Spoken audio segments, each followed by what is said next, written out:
Thanks so much for listening to this episode of Boobies and Noobies. You can follow us at Boobies Podcast on both Instagram and Twitter. And if you'd like to support the podcast and get a little extra bonus Boobies content every month, you can support us on Patreon at Boobies Podcast.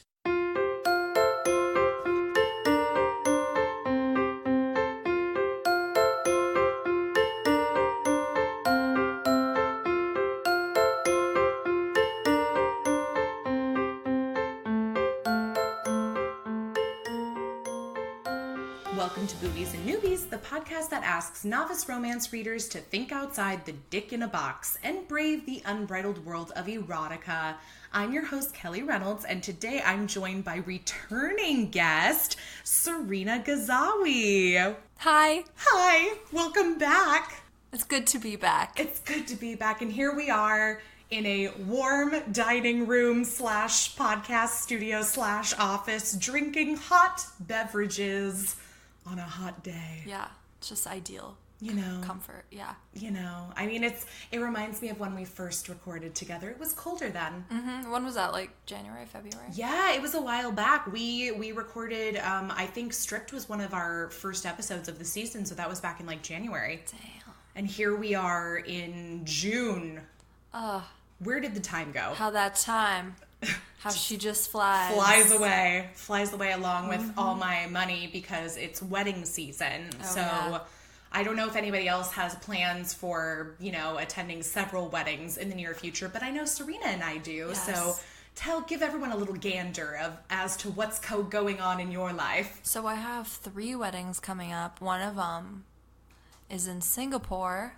God. So I have to schlep my ass to Singapore with all the fun payments that come with that. Oh yeah. And I just need my friends to give me a heads up a year in advance if they think they're gonna get married, yeah. Because I just need time to financially. In Singapore, I'm gonna need 3 years time and a new job. I'm gonna need time to know that you're getting married. I'm gonna need time to know it's gonna be in Singapore. I'm gonna need time to find a new job so I can finance my trip to go to your wedding in Singapore. Right. I've been hearing more and more about these sugar daddy apps. Yes. So it's sounding more and more appealing. Maybe if you have an international wedding, yeah. You can get on one of those sugar daddy apps just for the time being. Yeah.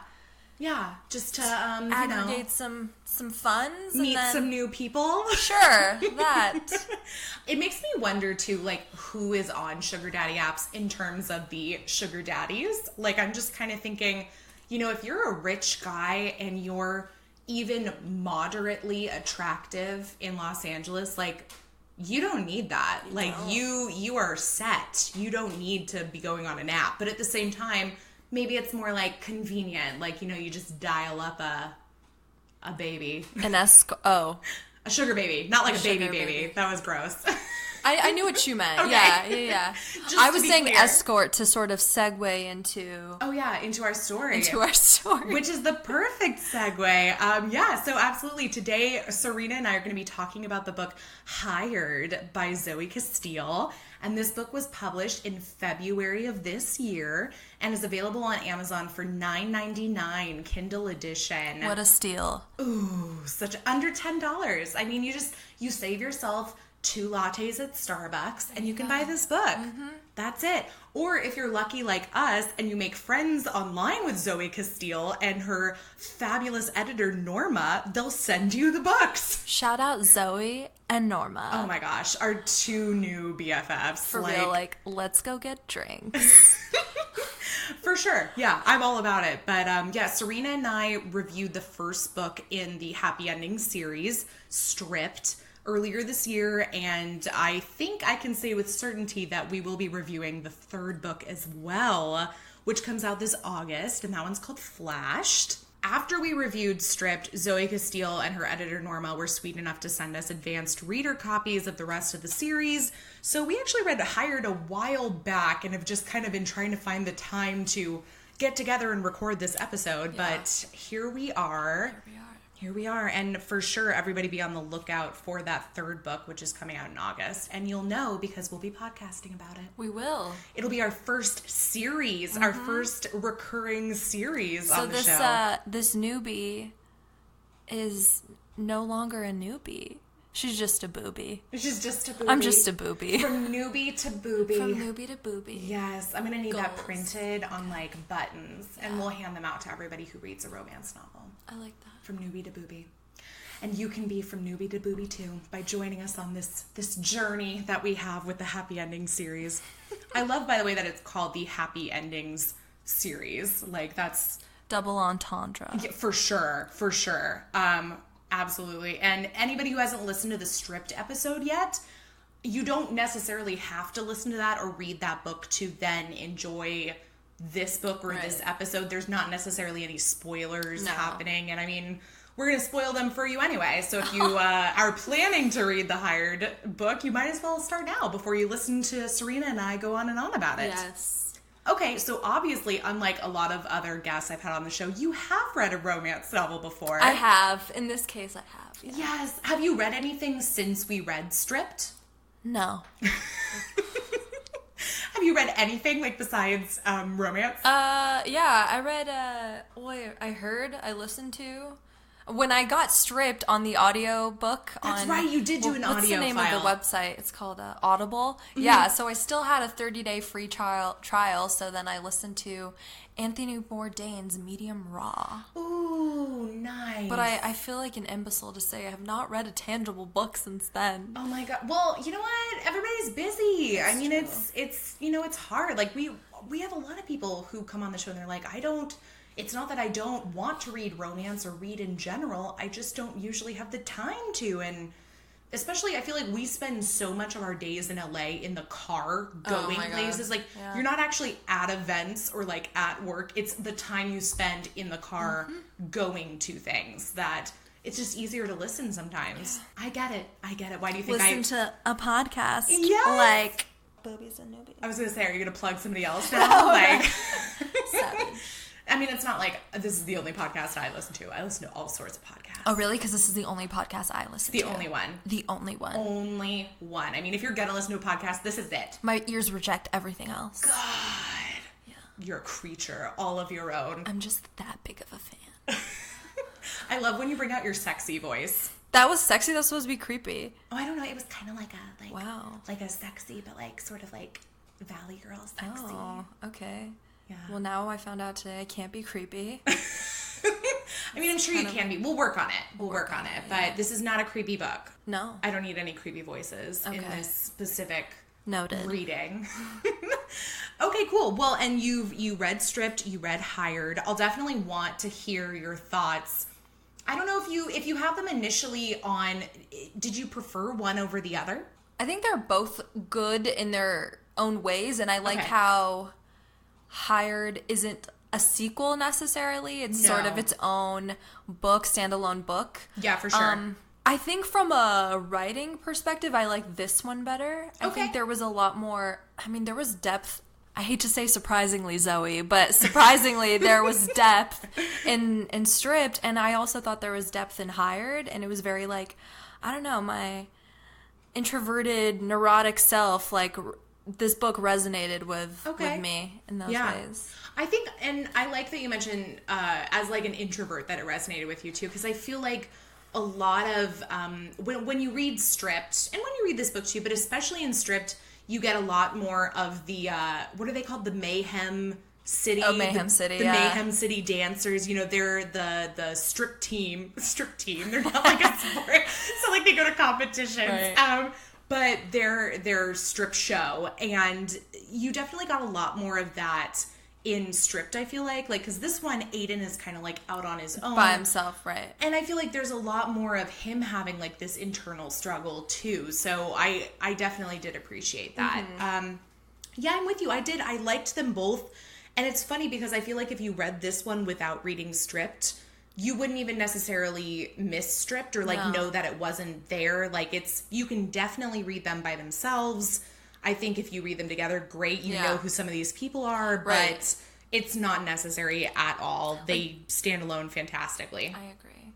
Like, the only real allusion to Stripped is Fallon's presence. Fallon and Robin, you know. Yeah, Fallon was the protagonist in Stripped, and so him and Aiden keep in touch on the phone throughout Hired, and then eventually the Mayhem City boys reunite, and they bring their show to New Orleans. That was awful. Anybody who lives in New Orleans is probably like, oh my God, this girl's never been to New Orleans. And you're right, I haven't. So, but how dope if, like, you had listeners from New Orleans. Yeah. Like, it would be dope if they even were listening to, like, criticize, you know? Right? Be like, psh, that girl, she don't know what she's talking about. Yeah, it's true, I don't. Like, I do want to go. I really do want to go, especially because, well, there's great food in New Orleans, but I really into, like, the whole, like, voodoo kind of thing. Like, so I don't know. I just love that there's, like, that history there. And when I watched, what was it, American Horror Story Coven, and that was set in New Orleans, I was like, this is cool. You're getting, like, the seedier, like, underbelly of New Orleans. Like, not just, like,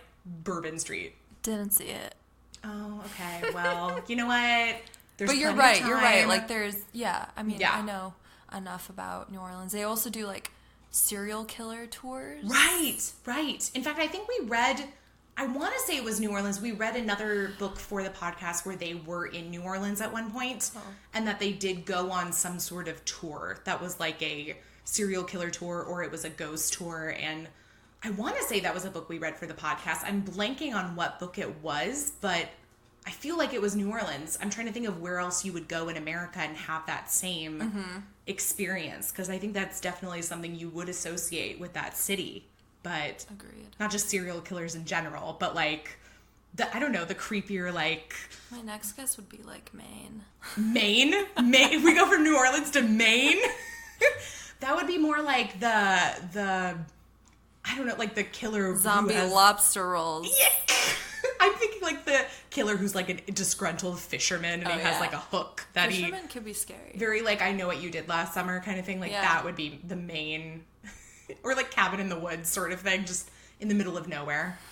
Yeah, that's a different podcast for sure. Yeah, but not yours. I would be curious. I would be so curious to hear from anybody that listens that's like an avid, true crime podcaster or listener or reader, where like the most serial killer crimes have like taken place. Probably like the Midwest, or like, why does Virginia? Like, Virginia sounds... Wasn't there another American Horror Story set in Virginia? Yeah, that was Roanoke. Roanoke? Yeah, but that wasn't like a serial killer thing. That was like a city that like disappeared. Mysteriously kind of thing. Don't know. I guess I don't watch enough. I guess not. Yeah, no. American Horror Story is a funny We've talked about Ryan Murphy before. Yeah, we have, yeah. We talk about Ryan Murphy and Sex and the City on this show a lot. It's either one or the other. So anyway, that's, again, another show, another day. I actually do listen to a Sex and the City podcast. It's fun. There are plenty of true crime podcasts, so I will leave it to them. Before we get to our synopsis, let's take a break for a quick Podcoin promo. Podcoin is the app that pays you to listen to this podcast and all your other favorites. Just get the Podcoin app on iPhone or Android. It's free, super easy to use, and you can use the Podcoins you earn to claim gift cards or donate to charity. Check out the Podcoin app and use the invite code BoobsNoobs to earn 300 Podcoins just for signing up. And now, back to the boobylicious content. Back to Hired. So before we talk about the book, let me give everyone the brief synopsis straight from Amazon so you are all caught up with what we've got going on today. And this is Hired by Zoey Castile.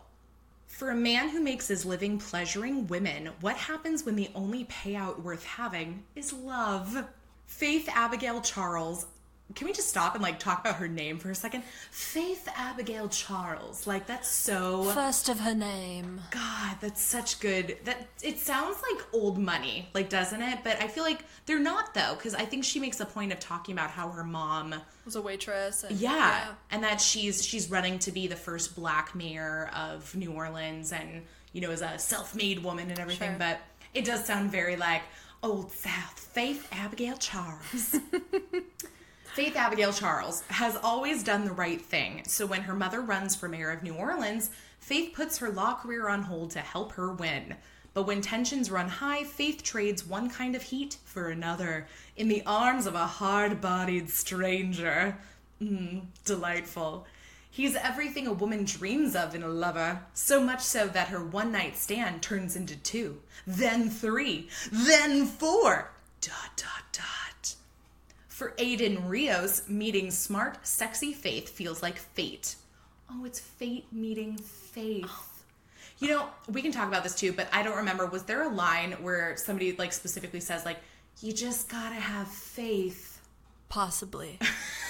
I don't remember one, and if there wasn't one, I'm okay with it. So yeah, I feel like Zoe's like writing is a little more sophisticated, a little more elevated than that. She's like, I could make this like she knew pun. it was right there in her face, but she chose not to use to go a different way. So, I appreciate it. Bravo, Zoey. After being ditched by his client in the Big Easy, the high-paid male escort needs a little company himself. Aiden knows he'll have to come clean about his line of work, and he plans to, right after another taste of Faith's sweetness, and another, until a chance meeting with his client leaves Aiden exposed and Faith shocked and hurt. Now the hired hottie must show Faith that the love they share is bigger than the scandal threatening to destroy them. That's interesting that part's included at the end in the summary, because I feel like that's really only the last few chapters of the story is like basically when this big reveal happens, which I actually found to be really surprising. Yeah. Didn't see coming. So as someone who reads a lot of murder mysteries and didn't see it coming, thank you again, Zoey. You're raising that bar. So high. So high. Okay, so let's start with overall impressions. What are your thoughts? You already said that you appreciated this book just as much, if not a little bit more, than Stripped. Carry on. Where do we take it from there? The writing, honestly, is so good. Like it is. It is like fundamentally good. Like, yeah, it's so good. Just there aren't any obvious word choices or like tropey. I mean, there's a little trope just because it is like what it is, like a love story or whatever. Right. But that's just like intentional, obviously, and but it's still different in that it's, you know, I mean, obviously like rom-coms and romance tend to follow like a specific formula, right? But I feel like in both these books they were, I don't want to say going against the tropes or the archetypes. Yeah. I don't want to say that they're going against the tropes or archetypes like associated with that, but that they are making different choices that just, it doesn't feel as stereotypical. Right. Like it feels more natural. And I think we talked about this in Stripped, where I was saying that there were several books at the time I was reading where it kind of felt like real romance. Like it felt like just the way you would meet someone, and there's definitely some awkwardness. And in the case of Faith and Aiden, they meet in a bar, you know, and just kind of like things go from there. And it's not unnatural. Like, I mean, it feels really natural. It feels awkward, but like in a good way. Yeah, like in a realistic. Yeah, exactly. It just feels like when you would first meet somebody and just have this, not the meet cute where it's like the perfect moment at the grocery store, you know, like it's still weird and awkward, but also like mysterious and sexy. Yeah, so I really like that. What did you think of Faith? Because we had met Aiden a little bit in Stripped, and we did know he has a conversation with Fallon in Stripped where we find out that he does make a little money on the side as a male escort, in addition to Serena's lifting her eyebrows a little bit. Like, you can work your eyebrows. Yeah, I can. I wish people could see this. Well, yeah. We just got to make this a vlog now.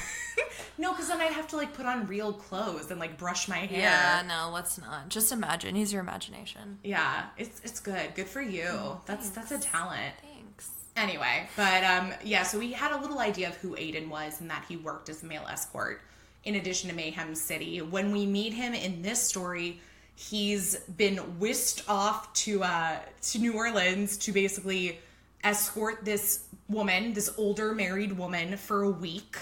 And when he gets there, she basically has to leave. She's like, oh, I can't just stay. The room is booked. You've got the room for a week, which I'm like, ideal situation. Like, you have a room, like a suite, no less, at like the nicest hotel in town in New Orleans for a week to yourself. That's goals. Like, that's straight up goals. But, Ginny, hire me. Yeah, right? Ginny. I just kept thinking Forrest Gump, Ginny. Ginny! Well, that's Jenny, isn't it? in Forrest Gump? Isn't Yeah, it I know, Jenna? but he says it like Jenny. I was thinking Harry Potter. Oh, okay. There you go. When her name's actually Jenny. Jenny. Yeah. Not the one that's Jenny, but he says Jenny. Is it Jenny? Let's look it up. Okay, now I'm like stuck on thinking on Forrest Gump. I'm like, is it Jenny or Jenny? Crisis. No, it's Jenny. Right? I mean, you could be... You're making me rethink all of I have one bar here. Forrest Gump you here. have Wi-Fi, so... Yeah, mine's... Oh, it's Jenny. I was about to have a crisis if it wasn't Jenny. I'm like, my whole world was going to come crashing down. You know, I feel like all this time I've thought it was Ginny. Well, just Jenny. Yeah, like the way he says it, it sounds like Jenny. Because I'm trying to think, how many other people actually say her name in Forrest Gump? You know? I feel like she says it. Does she? Good old Robin Wright. I don't know. She's Southern. She's Southern Belle, too. Jenny. Yeah, you know what's funny is when you look up, I typed in Forrest Gump Ginny, because I thought it was Ginny, and it's not. It's Jenny. And apparently her last name is Curran. Don't remember that, but Jenny Curran. The first, like, Google searches associated with it are, what did Jenny die from? What did Jenny die from in Forrest Gump the book?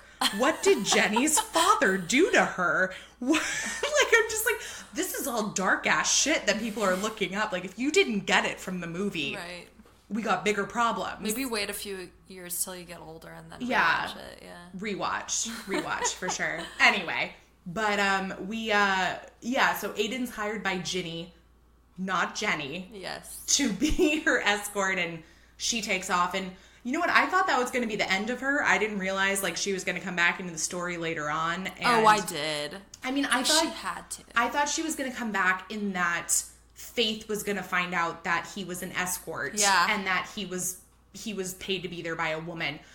Bigger spoiler alert.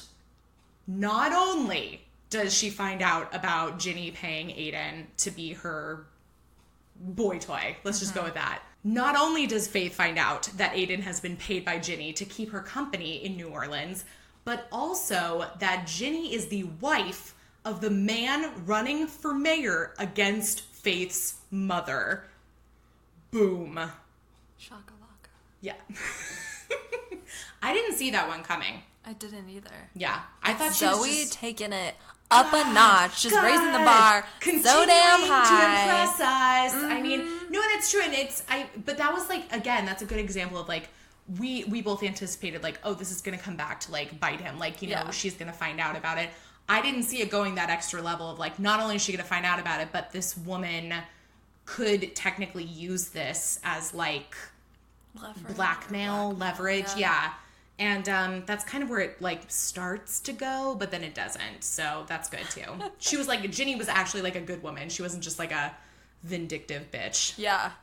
And you sort of, like, think that she will be, like, oh, she's just playing nice and sweet. Right. The long con. The politician's wife, you know? And turns out her husband's a piece of shit. And so they all kind of gang up and take him down, and Faith's mom gets to be mayor. Congratulations, Faith's mom. Congratulations. Mrs. Charles. Mrs. Charles. Mrs. Charles. What's her first name? I don't know. I kept calling her Faith's mom, so I'm just going to run with that, because if I have to look up another person's name, Congratulations, Mayor Faith's mom. Yep, that sounds about right.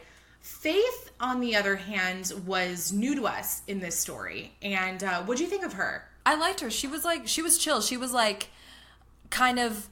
Like, she went to law school, right? Yeah. Right? Yeah, she went to law school. She's, like, in between jobs. She's trying to get her life together. Her mom is, like, type A, very, like, you have to do things this way, and if you're not doing this, and you're kind of, like, you know, just not... Like, you're not meeting expectations. Yeah, like, you're not... Exactly. Like, you're not meeting expectations, and... So Faith is just sort of like every one of us, just trying to figure it all out. Right. And then a hot boy comes in the picture. He's also just trying to figure it all out. Yeah. He's in the same boat, just like in a completely different career path. And then they figure each other out. Yeah. Oh, yeah. Ooh, yeah. Every crevice and orifice out. Head to toe. Orifice, head to toe. Yeah, It's true. I did like, because when we first meet her, you know, you get the idea that, like, oh, she's working for her mom. She's basically doing whatever her mom tells her to do. And I was like, oh, okay. I hope, like, by the end of this book, she figures out, like, what she wants. And you actually do very early on figure out that she's really passionate about like this animal reserve that's, you know, down on the bayou, and she takes them gators. Yeah, them gators. She takes Aiden there. She introduces him to the gator, the famous gator that's there. And I was like, oh, okay, this is good. Like, I already have an idea of like who she is. Like, I felt like her maybe more than Aiden. I felt like every time we met her, because it is told in a alternating first person, so we get both their points of view. I felt like every time Faith had her point of view, like, we learned a little bit more about her. There was like more layers being pulled back and everything. So I liked that. I really did. I found her really relatable. Like you said, I mean, this is something that I feel like everybody in their 20s, sometimes 30s and 40s too, goes through, of just kind of like figuring out who you are, where do you belong, what do you want to be doing, who do you want to be with, obviously. And I'm seeing that Zoey Castile likes writing characters like this that are relatable. Because, like, Stripped, Robin was sort of the same way. Yeah. She was just, like, didn't know which way was up. And then now we have Faith and we have Aiden. And I don't know. Like, like, broken or confused people can be sexy too, guys. Yeah. Well, it's like a good message of, like, it's okay to... I don't even like saying fail, because I feel like nobody's failing. But, like, it's an okay idea to fail. Like, it's... Yeah. You don't have to figure it all out. You don't have to figure it all out the first time through. Even, this is such like a minor thing, but the first time they hook up after they meet in the bar, they go back to his hotel room, right? And they were there. Faith was there because her mom had like a convention or a meeting or something in the same hotel. So they go to his room and they have their little hookup, but they never even get to have sex because Aiden is like a little too drunk. He's had one too many hurricanes. And basically, like, after, like, a second of her, like, either giving him a hand job or blow job, he's like, oh, shit, I'm gonna come. Like, I know it's happening too soon. But even then, it's like, you know, they don't make a big deal out of it. They're like, oh, yeah, I was really into her, and I had drank it a little too much. And, you know, it hasn't happened to me since I was young, but it happened, kind of thing. And the next morning is, like, an awkward, you know, morning after situation. But... he brings beignets and coffee, so it's okay. And, they just kind of roll with it. Like, it was very much like if you had, like, a one-night stand kind of thing, and then the next day we're like, okay. Yeah. Bye. And that was actually one of my favorite parts of the book. The whole, like, Aiden internal monologue. Do I get her coffee? Do I wait for her to wake up? Do I leave? Do I just, like, wait for her to leave? And I just, like... I loved all that because that's every one of us. And she was sort of thinking the same thing. She's in the bathroom like, oh my God, I want to hang out. She, like, takes a lot of time to, like, shower and stuff because she's like, stalling. I guess I'll wait and see, like, if he's coming back. And But it also, like, to me, maybe I read too deep into it, but I don't think I did. Like, how we sort of we like each other. Yeah. Generally. And then we just are so preoccupied with what we think the other person is thinking or feeling that we sort of, like... Yeah.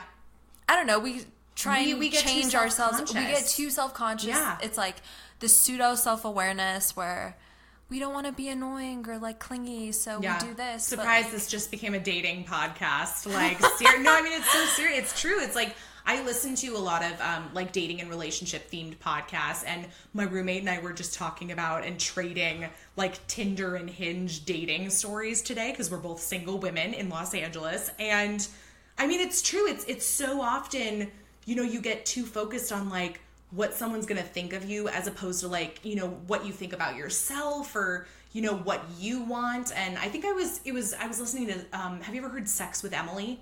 No. She's here in Los Angeles, but really, really great show.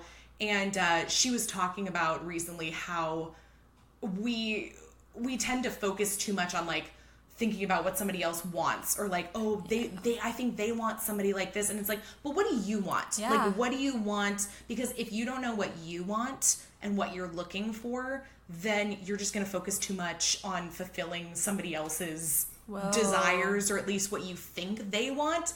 But if you don't know what you want, what's the point? Like, totally. So I was like, word. Fucking word. Yeah, for sure. It's like one of those things where, you know, people are like, just write it down or say it out loud and then it's like out in the universe sort of thing. So, oh shit, we getting deep on this one. But yeah, no, it's true though. It really was. I did like that next scene, that next morning, the like awkward after non-sex morning. He bought 4 coffees. Well, yeah, he had to make sure that she liked one of them. I loved that part. That was cute. I don't even drink coffee, and I was into that And part. then he ate like a dozen beignets. He's like, well, I'll bring her some, but first I'll sit down and eat some too. Like, give her some time, eat some beignets. Like, I'm like man after my own heart. I'm all about it. And then he was drinking like hurricanes at the bar. That was, okay, so that was something else I liked. And I noticed in this book, and I feel like this was part of Strip too, is that the men are very sensitive. And I liked that. I feel like if you have a man who cries or shares his feelings or something, like people are automatically like, oh, he's girly, he's a pussy. Mm-hmm. Like, it's because it's feelings and emotions are associated with women and not men. Like men are closed off and men think with their penises and that's it. And they don't stop to ask for directions. No. Like, okay, it's also not 1955. Right. Like, our view of people is changing regardless of their gender. And yeah, no, he definitely, he had that story of like, I'm never going to be the one to fall in love. Like, that's not me. It's not for me. And then what happens when it actually happens to you? Like, you're not planning on it. You're not looking for it. So, you're kind of trying to avoid it a little bit. And yeah, it was nice. It was nice to have, this guy who's a very, I don't want, like, macho-ish, I guess. On the outside. But like, it's good because these books show us that, like, everyone, despite gender, are complex beings. Yeah. Right? So like, Aiden on the exterior looks like, yeah, like this macho, like, yeah, kick good your body. ass, I'm a man. Like, very egotistical or shallow, but, like, deep down, he's like, oh my God, am I weird? Am I And he ends up ugly? being such a romantic, too. I mean, he Yeah. really, I feel like more than her, is usually the one pushing for more romance between them. So that was nice. I liked that. Like, instead of him being like, let's, have sex all we can, it was a lot more about getting to know her and falling in love with her. Yeah. I was surprised how long it took to get to the intercourse. Yeah. My goodness. I was like, it was like page 132. I was like, damn, finally we out here. Yeah. But you know what? But it was hot, like, slow, even up yeah, to there. It was a slow burn, and they definitely have their moments where you're like, ooh, are they going to do it? Are they going to do it now? Oh my God. Lots of teasing, Yes. Zoey. Yes. But I liked that. I was like, ooh, because then when it pays off big. Like, you're like, yes, good for you.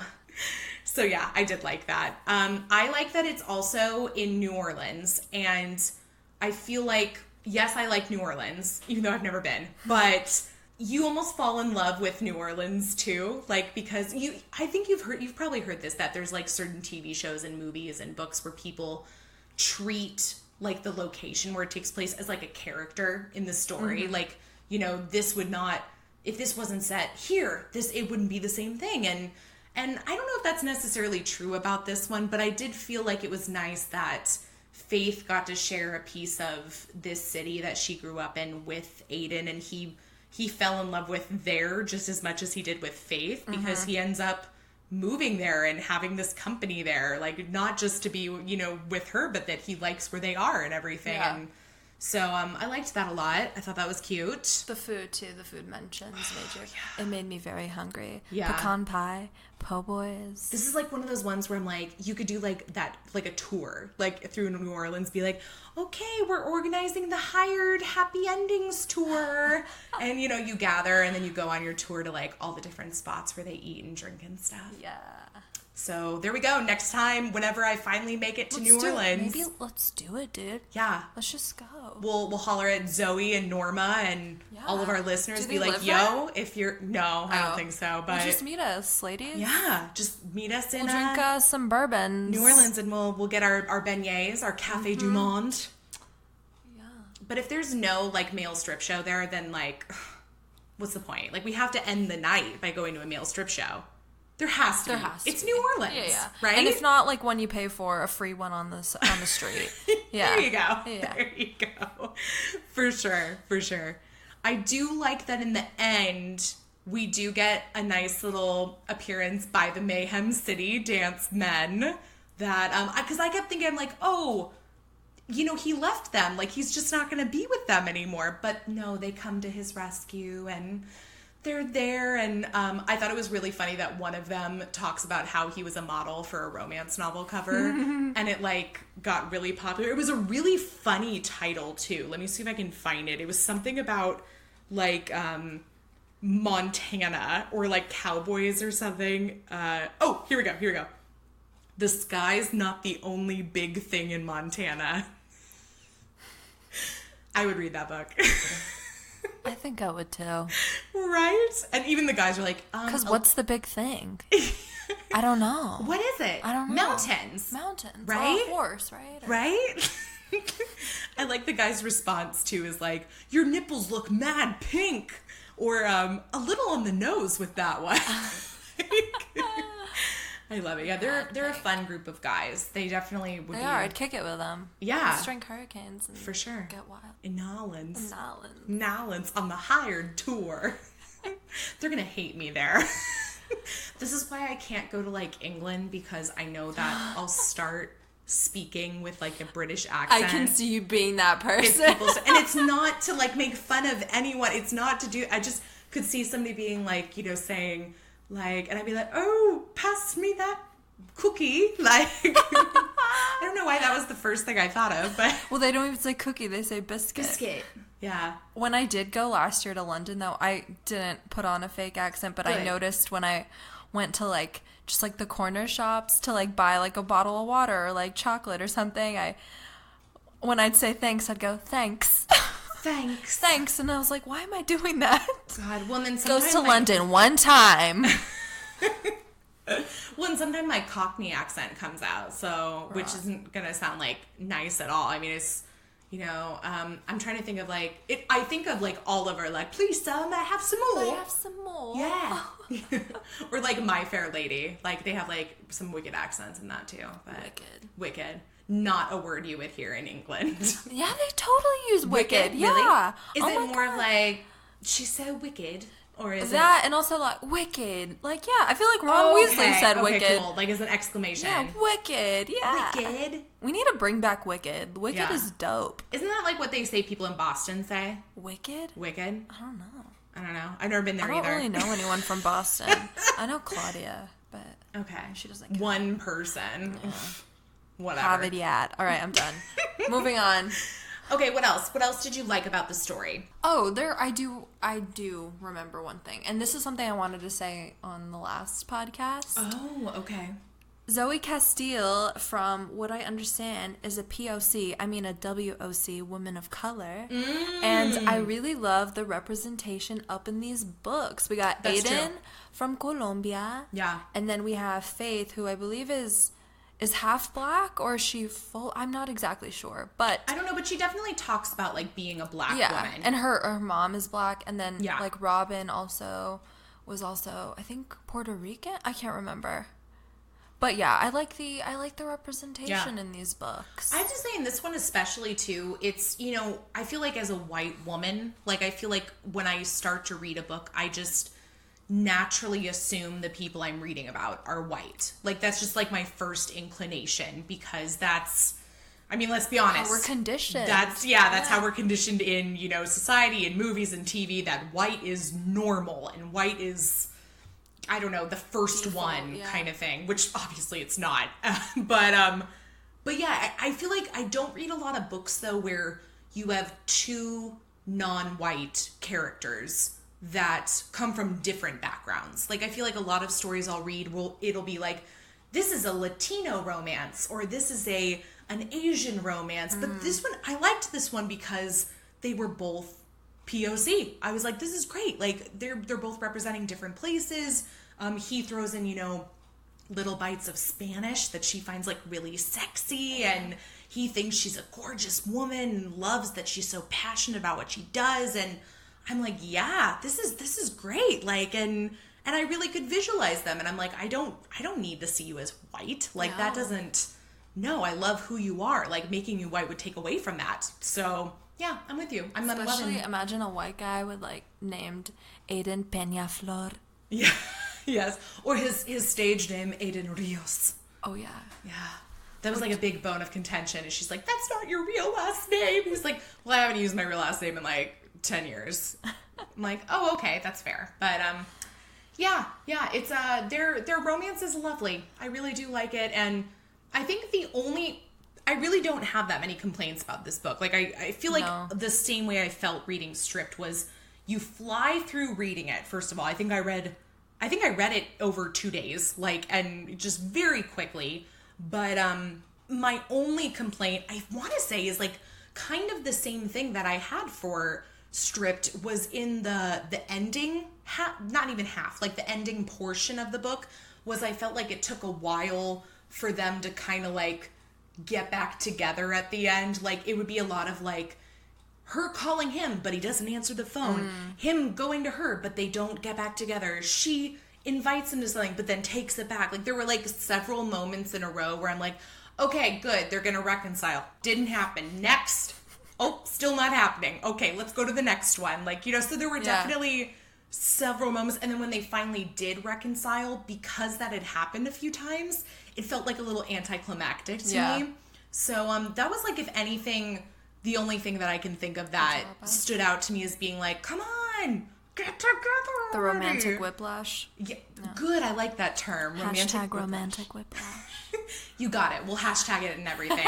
We're gonna set a viral trend. Romantic whiplash, not wishlash, because then it's like a Ginny sort of thing. No, so yeah, we don't want that. We've solved this. We've solved the case. The mystery of Forrest Gump. Such a mystery. Ginny or Jenny? What did Jenny die from? What did Jenny's dad do to her? Tweet your answers. There are people on the internet who need them. Yeah, Google needs you. What about you? Was there anything that stood out to you as being like, you know, I don't know, like something that wasn't your favorite or like, you know, that irked you? Everyone has their preferences. I liked it all. Every second, start to ending. This is not a big thing. It's really not. It's not a big thing like the thing in Montana? Exactly. Like, nothing that bumped me really bad. Okay. Yeah. I mean, nothing bumped me bad either. Right. No. So, no. It's a great book. The book is immaculate. The characters are great. Oh, I forgot. We didn't even talk about the bartender chick. Oh, Angelique. Angie. Yeah. I liked her. Yeah. She was fun. She was a lot of fun. Really good, you know, friend for Faith, but then also, like, comes to her side, you know, like, what are you doing to my girl kind of thing. Like, I was like, that's the kind of friend you want on your side. She did kind of pop up randomly sometimes. She did. Yeah. But like, I didn't realize she was going to come back and be like, Aiden, what are you doing? Like, I know that you're seeing that other woman kind of thing. That the whole storyline with Ginny, like, did get more and more complicated, like, as the story went on, where she wasn't going to come and later she shows up and he's like, uh-oh, like, what am I, you know, gonna do? But they have, like, a little chat, and it's fine. But Angie, or is it Angie or Angelique? Well, I think Angie's just short for Angelique. She sees them. Oh, another complication, you know, and you're like, oh, okay, it's fine, though. Like, Faith's not gonna find out. It's all good. But then she sees them in his room together and assumes that they're, you know, together. And it kept, like, escalating, and you're just like, oh, my God. And then you're like, are they going to blackmail Faith or her mom because of this relationship that he's been having? And you find out that really Aiden and Ginny never actually had sex. Like, she was just paying him more for, like, companionship, I guess. But yeah, I totally thought the blackmail was going to be a thing.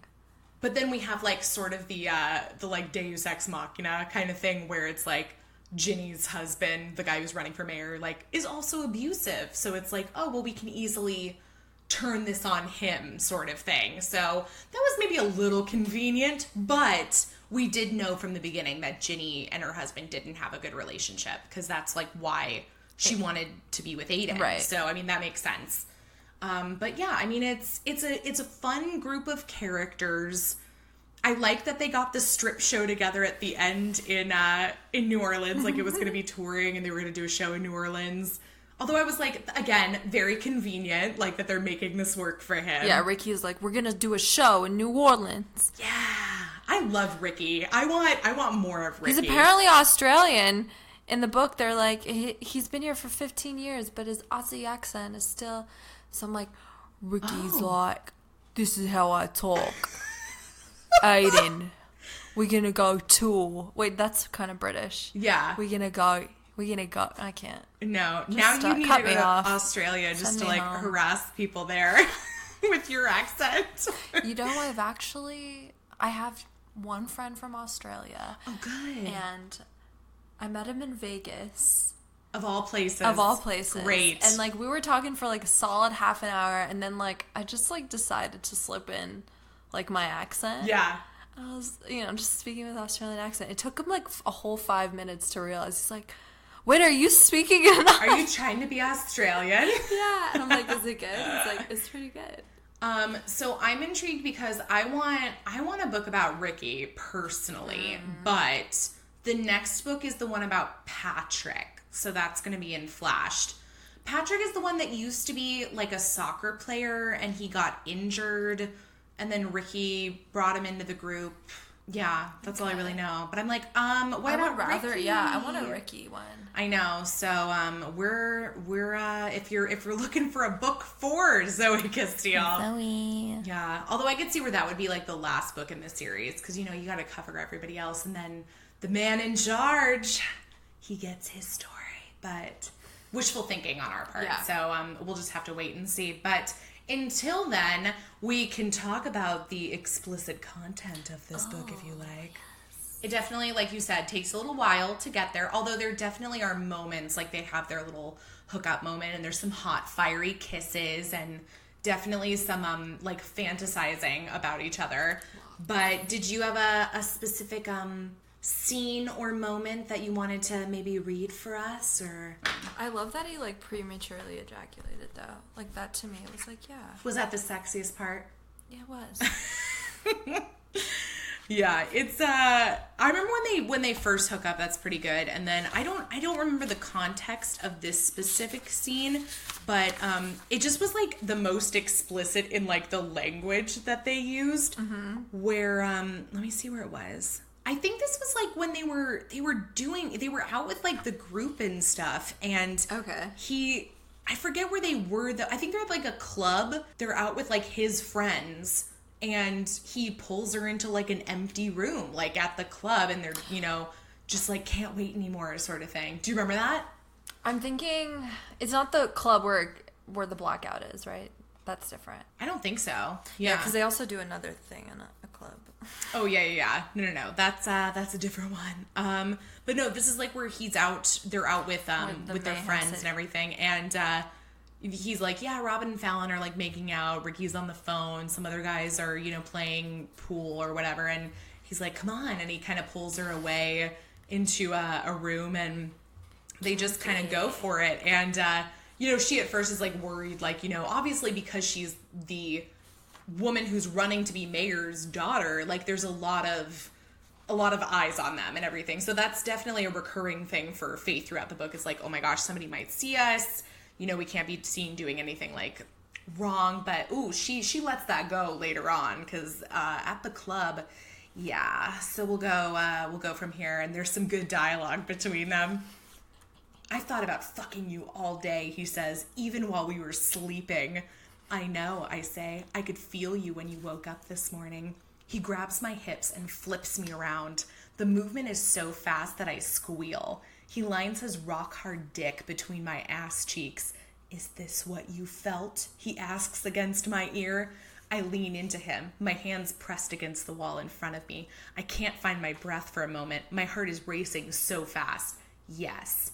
Tell me what you want, Faith. All I can answer with is a moan. Touch me. He moves a hand around me, finds the front of my jeans, and snaps the button open. I feel his forehead press between my shoulder blades. His legs tremble as his fingers slip inside me. Your pussy is so fucking hot and wet. For you, I say. Only for you. This is my pussy. He slips in a second finger and something inside of me jolts in response to the way he drums them back and forth, and I rock against his hand. You're gonna make me come, I say, moving my hips against him. That's all I want, baby, to make you come with my fingers, my dick, my mouth. Damn. And then they have sex. Like, that comes on the next page, but I'm just like... foreplay?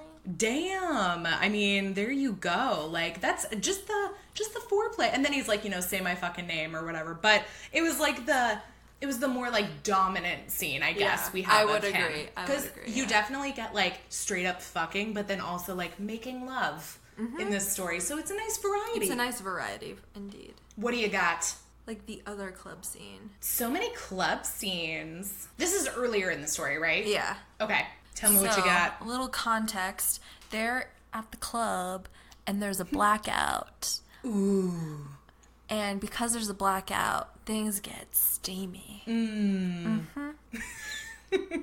I don't want to leave. I want to stay in this hidden place. My fingers exploring his hot skin under the sweat-stained shirt. I reach lower still. I find his erection. Faith, he sighs against my mouth. I love the way he says my name, the way he reacts when I touch him, when I look at him. It's a strange sort of power to have. I keep one hand on his abdomen and lower myself to my knees. I rake my nails against his thighs. I kiss him through his jeans. His fingers grab hold of my bare shoulders. Maybe it's the dark. Maybe it's the cacophony around us. Maybe it's the thrill he gives me. But I unbutton the top of his jeans, tug the zipper all the way down. I hear the intake of his breath. His dick strains for release as I press another kiss there. Come here, he says. ...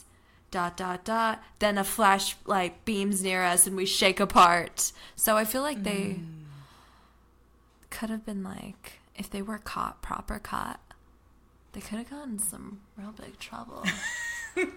That one wasn't as sexual, but I know there's like another sexual part. Yeah, no, there's definitely when they're both like super sweet people and super like loving, and then when they get into the sex scenes, there's a lot of like, I want you in me, or like come in me, fuck me, Aiden, please. Yeah, for sure. Like, and they both give it, and so I'm like, okay, I'm into it. Like, I love it when they're both very vocal about how they're feeling. So I like that. I find that very sexy. So I'm all about it. Dirty talk indeed. So yeah, if you're looking for some raunchy bits with also some excellent story and character, this is the series. It really is. Yeah, this is the series for you. And like I said, we will be reviewing the next book in the series. And I don't know if that's intended to be the final book or not. I just know that like, as of now, there's just 3 books popping up in the series. So we shall see. But I know that both of us are eager for more happy endings. Like if you're a novice erotic fiction romance novel reader like I am, I feel like this is the perfect series to ease you into the genre. I think you're right, because I always recommend contemporary over historical romance for people who have never read romance. Like unless it's like a friend who's like, I really love history or like, different periods of time. Like if they're like, I really like Downton Abbey or something, I'll be like, great, I've got something for you, But yeah, in general, I usually try and recommend contemporary romance to people because I'm like, you'll find an easier way to connect with this. Yeah. Like, it's more like our lives. And this series especially, I mean, there's just so much reality, but also, like, sexiness in the situations. Like, it's still hot. Like, even though I feel like people are thinking, oh, well, if it's like, a lot like reality, like it's going to be disappointing or something. But no, there's definitely still the fantasy element. I mean, it ends with him showing up at a ball in a tuxedo and asking them to play a slow song so he can literally sweep her off her feet in a dance. Like, talk about fantasy, But yeah, I think you're right. I think this is a good one to start with. Yeah. So I'm glad this got to be your introduction to romance. Yes, I got lucky. Yes. So we're just going to have to, that bar has been set though. So now you're going to compare everything you read to Miss Zoey Castile. Yeah. I don't know. I don't know either. I don't know about that. I mean, I'm sure you've read some stinkers, right? Yeah, for sure. And that's not just, romance. It's obviously just everything. Everything. Right. Yeah, for sure. But, yeah, I mean, everything, isn't as good as this, but this is a great place to start, so definitely recommend. Okay, let's cap it off by giving Hired a few grades here, and the system. We grade on a scale of 1 to 10 for story, syntax, and sexcapades. So let's start with story. What do you think? Story, I give it 8.5. Okay, I think that's fair. Mm-hmm. Yeah, I gave it an 8. I don't know why, but I liked the story overall for Stripped, I think, a little bit more than the story for this one. And that's not to say I disliked the story setup. I think I was missing the strippers. And I was fine without the strippers. Yeah, I think it was just because we had read Stripped and I was like, oh, it's this series about these male strippers. Yeah. And so I'm just like, there's not enough, like, Magic Mike-ness in they're all, the story. they're strippers, but also, like, that doesn't define them, But Kelly. they're also people. Yeah. Strippers have are their people, own too. lives. Yeah. Yeah, and they do, for sure, in this story. Okay, good. Syntax. Miss Castile's writing here. Syntax, grammar, I'm gonna give that a 9. Yeah, it's solid. I'll give her a 9 too. It's great. It's really good. The sexy dialogue I think is great. Like, it gets super hot for sure. And it's one of those ones too where you see the cover of it, and the cover of both books has like a very toned male abdomen, and I think people would assume looking at this that it's just gonna be like straight up porn all day long, and it's not. Like, I mean, it definitely takes a while to get to the sex. And if y'all want smut, this is not the book. No, but when it does get there, it's really hot. So I mean, it's definitely worth the pages until you get there, for sure. How about our sexcapades? Probably 8. 8? Yeah. Damn, girl, I gave it a 10. Ooh. I was like, shit, it's got everything I want and need. So I don't know, where was it lacking for you? Did you just want it to come sooner? Did you want all of them to come sooner? I wanted him to come so Aiden much came sooner. too soon. He came a little too soon. No, yeah, I mean, I think it was the slow burn, or in this case, the slow yearn. Ooh, yeah. I like that. I could have done with like one more in the beginning. One more in the beginning, yeah. Or a little more like teasing. But no, it's not to say like it wasn't adequate. I think it was very adequate. Yeah, obviously. Yeah. I mean, we both clearly think highly of not only this book, but this author and this series. So, for sure. That's big recommendations overall for not just Hired, but also the Happy Endings series. Delightful. And obviously, I can ask you the question, will you plan on reading another romance novel after this one? Yeah. You think? I'm sort of locked in. I mean, I think you have to conclude the series with me. I do. We've made it this far, and I mean, hopefully, I hope it's not the conclusion of the series, because I want more, but... Hopefully we get a Ricky one, because I will read the crap out of that one. Maybe she'll cap off the Happy Endings novel series, and then, like, Ricky will, like, start a new series. Like, he's gonna go start more strippers somewhere else. I like that. I just want to know about his, like, sexuality. I feel like there's a complexity there. Yeah. What if we get, like, a bisexual... I'd love that. Male stripper, polyamorous. I want like a poly. Ooh, come on, let's do a little spiciness. Let's spice it up. That would be hot. Ricky could, I could see Ricky with like anybody. Yeah. Like anybody and everybody. So that'd be fun. But whatever. We're just readers, Zoey Castile. Yeah. We don't write it, so we're just like hoping and praying and crossing our fingers. So we'll see. We have to get you reading more romance outside of this too. You know, we have to get you reading more books. You have to stock up on your plane ride to Singapore. I know. I have so many books. I was reading about the Quantum Enigma for a little bit. That's not what I read. So maybe finish that on the way to Singapore. Quantum Enigma on the way to Singapore. Okay, great. Well, maybe it's actually entertaining. Maybe I'll send you with the advanced reader copy of Flashed, and then there you go. You can alternate back and forth between enigmas and strippers. Perfect combination. Perfect. Keeps my brain on its toes. Yeah. Where else would your brain be? And Well, thank you for doing this again with me. Yeah, of course. It was fun. Wonderful. And we're looking forward to the next one. So keep them coming, and I hope everybody catches up on the series before Flashed comes out in August. So you can join us in reading that one as well. Yay! Yay!